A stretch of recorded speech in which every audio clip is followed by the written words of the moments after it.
Trekking आज हामी यता माथि गएका थियौँ।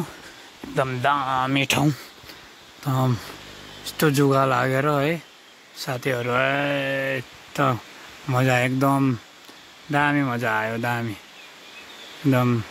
हामी चाहिँ अहिले यता यो जुगाले चाहिँ मलाई छोडेको छैन, एक दुईवटा जुगा चाहिँ मेरो यहाँभित्र छिरिसकेको छ।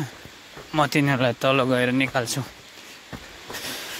एकचोट नि तुम रूबरू हे। हामी यता पारीको गाउँ, एकदम दामी। यो डुटी जिल्लामा पर्छ साथीहरू हो। जुगालाई पनि केही नभने चाहिँ हामी यस्तो अफरोड चाहिँ एभेन्जर राइड आएको। एकदम बिन्दास छ, बिन्दास साथीहरू है। हामी अहिले उता साइडमा बाइक रोकेको छ। यता जुगा आयो कि क्या हो? मेरो खुट्टामा त टुकिरहेछ भित्र। यसलाई खान दिनु पर्यो।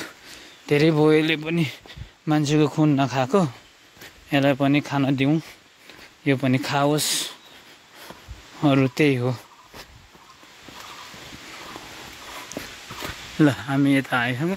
दामी मौसम छ, एकदम चिसो छ। दिपायलको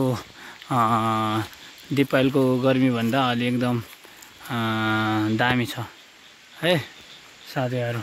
यहाँ चाहिँ म चाहिँ यता माथि ट्रेकिङ गएको हो। यता ट्रेकिङ, यता पनि जुका छिरेछ। 1 2 3 4वटा जुका छिरेछ। यो त माथि आएछ, खान नपाउने।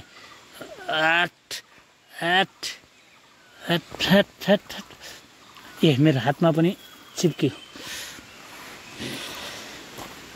सेकु भएको पसलबाट किनेको यो चाहिँ जुत्ता 2 दिन नहुँदै जुकाले सत्यानाश पारेछ। यस्तो यो म चाहिँ यहाँ गएको जङ्गलमा, जङ्गल यात्रा चाहिँ मलाई एकदम दामी लाग्छ साथीहरू।